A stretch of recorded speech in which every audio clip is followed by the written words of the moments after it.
of what everything was about, and if you tried anything and your thoughts. We will continue in the chapter talking about, once again, Hellenism and the Hellenization. Where did I leave all the markers? The Hellenization of the known world. Remember, Hellenism, the spread of Greek culture, and of course, the mixing of Greek culture with the local cultures. Now, up until now, we have looked at specifically the areas that Alexander conquered, where his generals then took over after his death. We have also looked at areas like Rome and Carthage, where even though Alexander never entered, they were influenced by other areas that eventually, came in contact with those states. All right. Now we're going to look at Asia, and yes, Alexander made it all the way to the Indus River. So to a certain degree, he did have an influence, but remember that Alexander's armies forced him to turn around and go back, so they weren't there for a very long time. So in some areas, you do get a pretty big influence from Alexander, and in others, it's similar to what happens in Carthage or Meroe or Rome, where it's through second and third parties where you get the Greek influence. Okay, and so to start off, Alexander does conquer the area that becomes modern-day Afghanistan. Afghanistan, or at least that part of Asia, is in a plateau. It's up in the mountains. And so in order to get there, Alexander's engineers had to carve footpaths so that the armies could, navigate and go into the area. Okay? And so once Alexander, retreated, once his armies left, they actually do leave a few men behind, but for the most part, most of Alexander's influence leaves with him. Okay? The roads remain, though. Those paths that he carved through the mountains remain. And we will talk about it at the end of the chapter. That becomes the foundation not only for a route known as the Silk Road, but also for other migrations that begin to occur in South Central Asia. Okay? Now, we're going to switch over to India. All right? Remember, Alexander made it all the way to the Indus River. He was able to defeat the Indian armies that were sent against him, even though they had elephants, even though they had, whatever. Okay, Alexander defeated them. But Alexander's men demanded that he turn around. They refused to go any further. Okay? And so what ends up happening is that now there's a power vacuum in what today would be Western India / Pakistan. And so in that vacuum, a man named Chandragupta Maurya, most texts just refer to him as Maurya, okay? He rises to power, and first of all, he conquers one of the kingdoms known as the Magadha Kingdom, okay? Remember that India was divided up into separate states, okay? Some of them were kingdoms, some of them were oligarchies, but none of them were united. The only thing they shared was language and their religion and stuff like that, okay? After he conquers Magadha, he begins then to conquer other areas in northern India, okay? So this power vacuum, number one, allows them to rise to power, but also he, similar to the, about 1,000 years before, similar to the Egyptians and the Hyksos, Chandragupta is able to use the tactics that Alexander used in defeating the established Indian armies to defeat the rest of them. Okay, so he forms a state, and this is literally the first empire in India. It's called the Mauryan Empire. It's named after him. Okay. One of the strengths of the area that allows Maurya and his descendants to keep the area is that, number one, there is iron ore deposits at the foothills of the Himalayas. And so with this iron, they're able to, number one, make weapons, which allows them to keep conquering and to stay in power. But it also allows them to make tools, which much of the land that he does conquer is very, very fertile. And so, now he has a way to feed his people, okay? The predominant crop in the Mauryan Empire becomes rice, all right? They switch over. It's easier to grow, especially in the humid landscape that they eventually do conquer, okay? And many of the forested areas, in addition, they use the wood, but also they're able to capture elephants to later use as war machines, as war vehicles, because while they do live in parts of India, they don't live everywhere. So the areas that don't have elephants, they're kind of intimidated by them. All right. Now, just by way of a little general knowledge and just a little trivia, because there are elephants in both Asia and in Africa, but there is a difference. Not quite. Anyone know the difference between Asian and African elephants? It's not the color. Not the tusks. Size? No. Well, kind of. It's the size of their ears. African elephants have really big ears. Asian elephants have tiny ears. Even the baby's objecting. Yeah, so, okay. Also, if you look at African elephants, their ears kind of sort of look like Africa. They're kind of shaped like, type of thing. So, anyways, okay. Like I said, I kind of got ahead of myself, but that's okay. Chandragupta, okay, we don't know a lot about him, but from the information that we do have, he wasn't part of the upper class, he wasn't even part of the warrior class. More than likely, he was a Vaishya, which would be either a farmer or a merchant. In that regard, we're not 100% sure which jati he was actually a part of. But we do know his Varna, we do know his caste, okay? And as I mentioned, similar to what the Egyptians did 1,000 years before, he observed how Alexander was able to defeat the Indian armies that were sent against him, and after raising his own army, used that strategy to conquer the Magadha kingdom, and then from there conquer, the rest of the kingdoms that he did. Okay, so as I said, okay, this is the first empire in South Asia. All right, up until this point, remember that all of the kingdoms, they were separate. Some of them were oligarchies, and while some may have united either through marriage or through alliance, this is the first time we get like a really big outright conquest by one person. Okay, now the name India, even though we kind of touched on it way back in the first chapter, is a Greek word, which literally means beyond the Indus River, okay, or the land past the Indus River, okay? Now, as I said, he conquers Magadha, he conquers parts of India, all right? Then he obviously he knows that Alexander has left.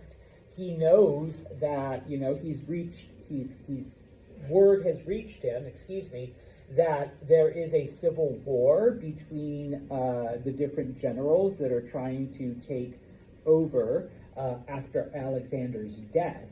So Chandragupta turns his armies to the west, and he tries to conquer the Seleucid Empire. He tries to invade Seleucid Persia. He fails, okay? He's defeated by the Seleucid army, all right?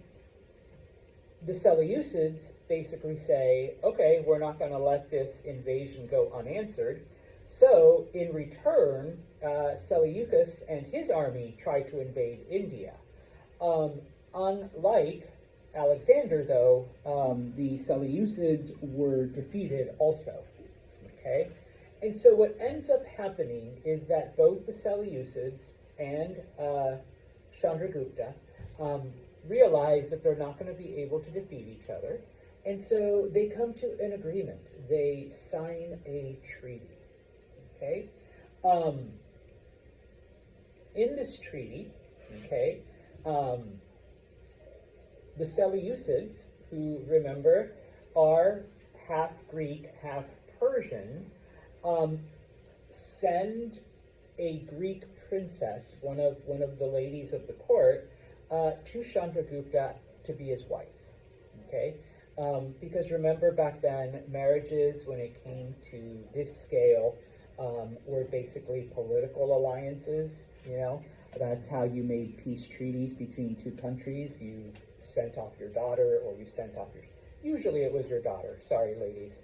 Sometimes it was a son, but usually it was your daughter, okay? In addition, they sent other Greek women for some of the higher officials, some of the higher nobles, okay? You know, as kind of a peace offering to cement this union, okay? The Greeks also sent an ambassador, all right?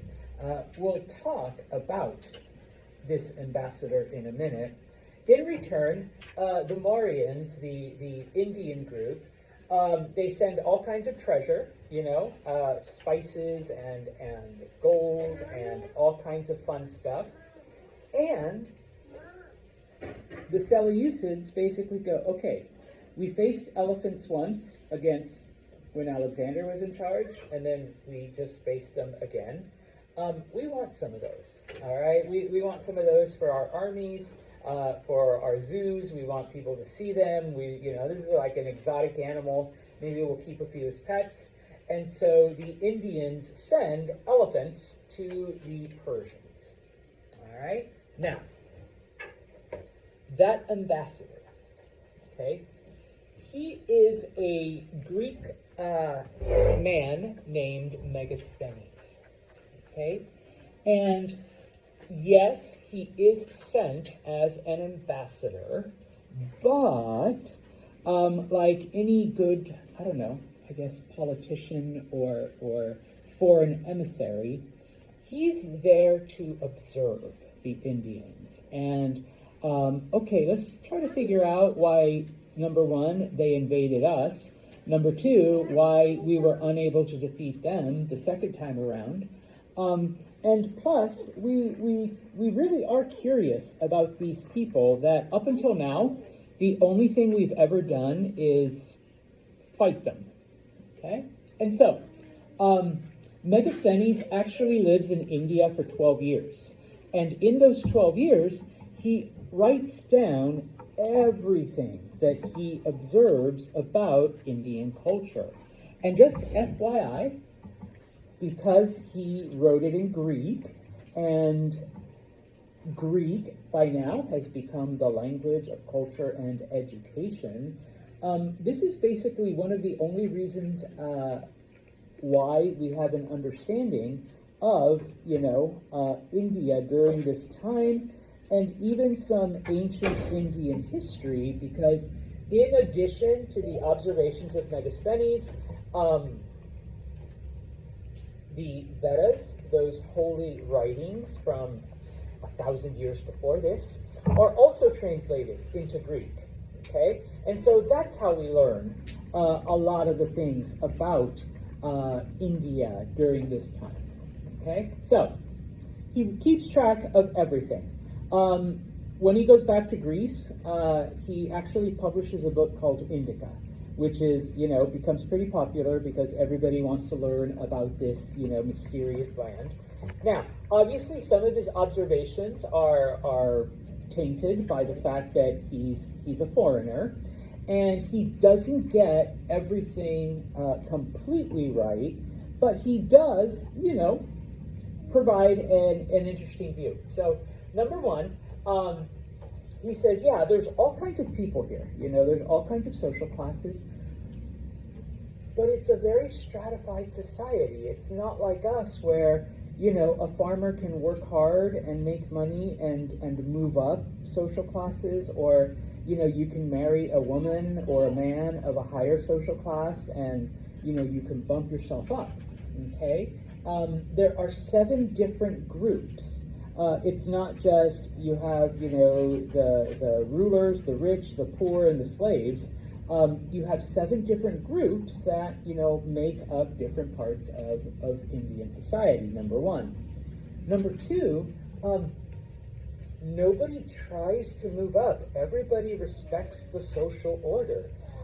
People understand that if you're one of the lower classes, you're expected to do certain things, but people of the upper class are expected to act a certain way towards you, and you're expected to act a certain way towards them, and nobody complains, nobody argues.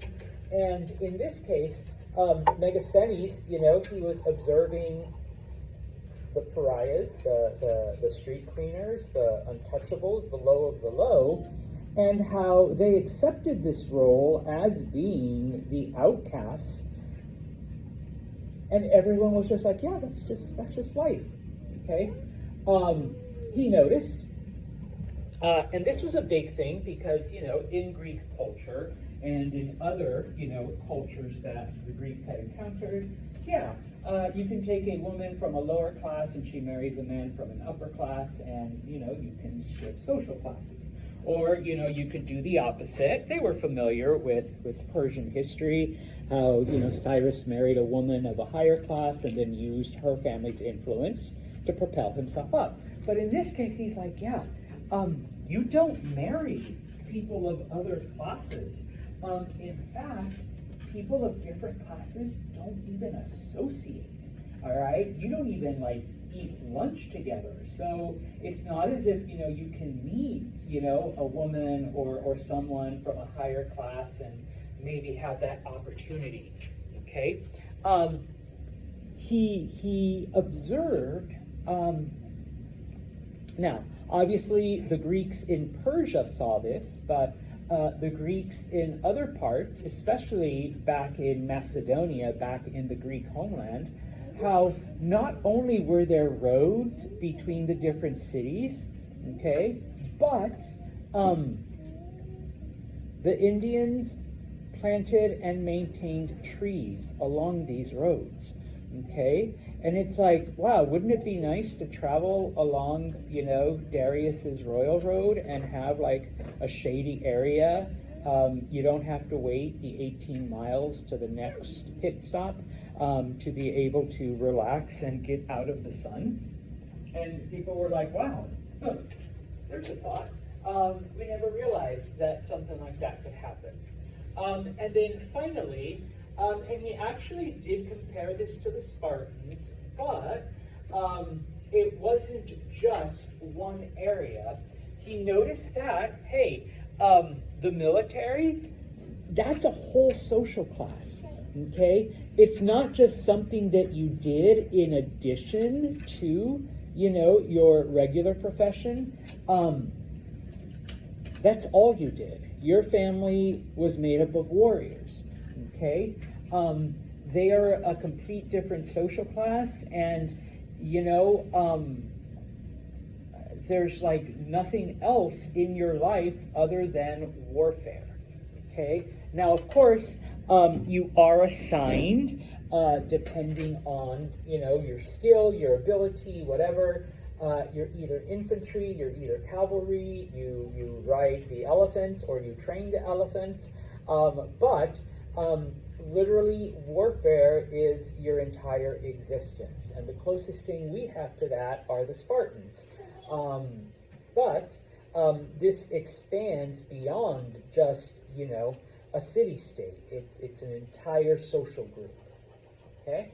So all of these observations go back, and as I said, fast forward to 3,000 years later, it's the reason why we have an understanding of ancient Indian culture.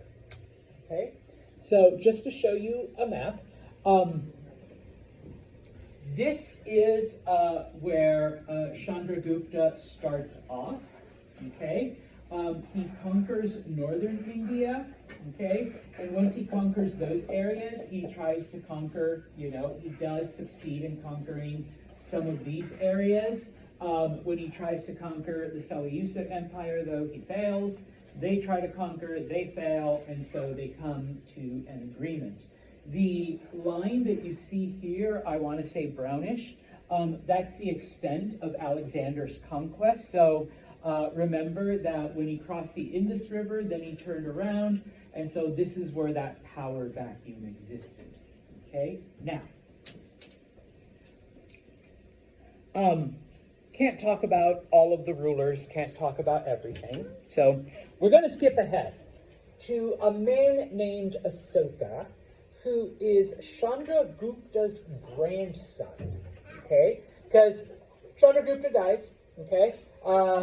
Son takes over, son dies, then Asoka takes over.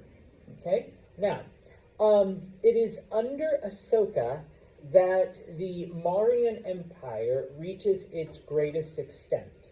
Okay? And that's why the previous map, promise I'll come back, okay, shows all of this in green. Okay? Only the southernmost tip and what today would be considered Sri Lanka were outside of the influence of this one empire. Okay, that's the closest India came to being united until the British took it over, and then the British, forcibly brought them together. Okay, so only the outside. Only the southernmost tip of India was outside his influence. Bless you. Okay, now. One of the areas that Asoka conquers is an area called Kalinga. Once again, promise I'll come back. This is Kalinga, right here. Literally says it. Okay? It's the easternmost part of India. All right? It is a brutal campaign. Okay? Because the Kalingans fight back hard. They do not want to be conquered. Okay? Eventually, though, spoiler alert, Asoka wins. His armies are able to take over eastern India, but at a price of almost eliminating the entire population of the area. There is all kinds of death and destruction and horrors. And so when Asoka enters the area, he suddenly has this wave of guilt. He feels horrible for the amount of life that he took in order to conquer this area and how devastated everything becomes. And so this prompts, number one, his conversion to Buddhism. Okay? He converts to Buddhism, but not only that, he makes Buddhism the official religion of the Mauryan Empire. So it's not just him, but other people begin to, adopt Buddhism in their lives. Okay? So kind of a way, I suppose, to atone for all of the death and destruction that he caused. All right? Now, this then changes the nature and focus of this empire. All right? And so what he sends out is something known as the Kalinga Edict, named after the area that he had to destroy in order to conquer it. Okay? Where, taking his understanding of Buddhism and trying to, make his empire a more tolerant and a more peaceful area, okay? You're going to tolerate others. You're going to respect life. You're going to accept the natural order of things, okay? We're going to follow, the principles of Buddhism, and we're going to, try to embrace the eight-way path to eliminate these desires. If I had been like a better person, I wouldn't have gone into Kalinga in the first place if I had accepted the Eightfold Path in my life sooner. Okay? Now,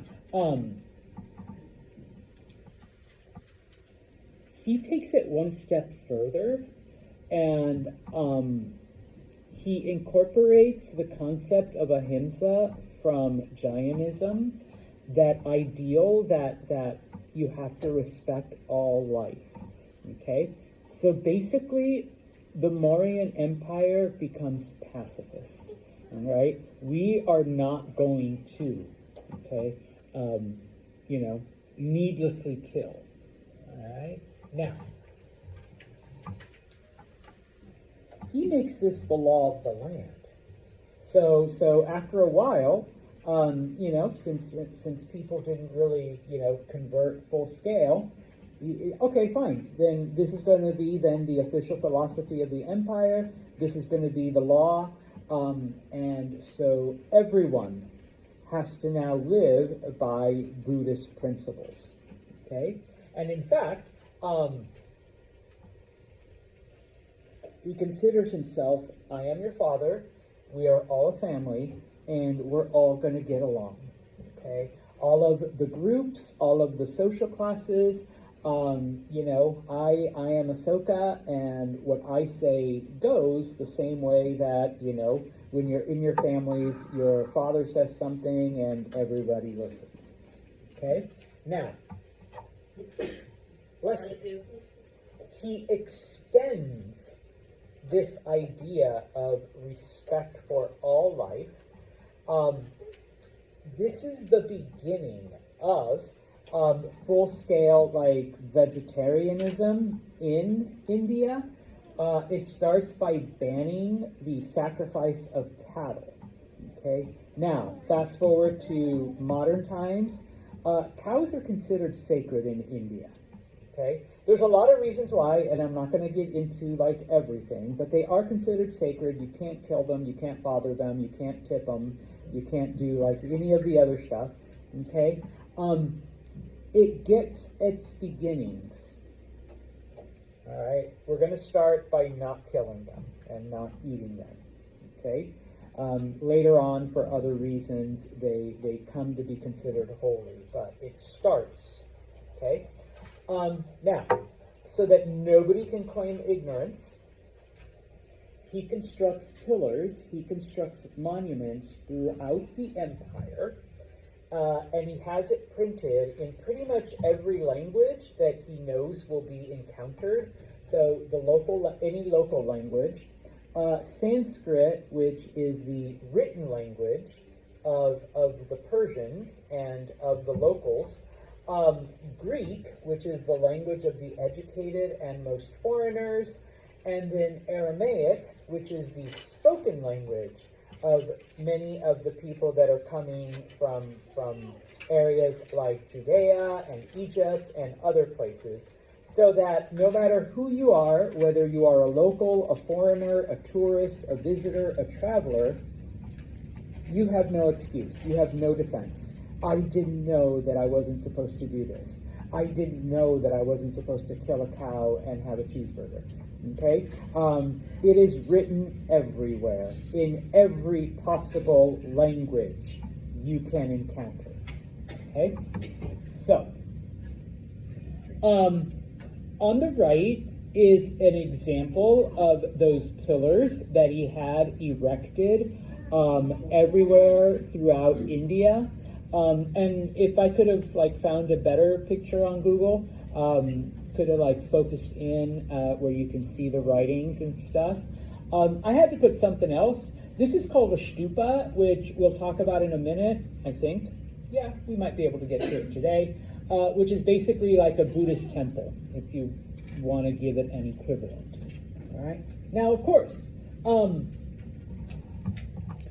once your empire becomes pacifist, once your empire sends out a decree that we will respect all life, are you going to be an empire for much longer?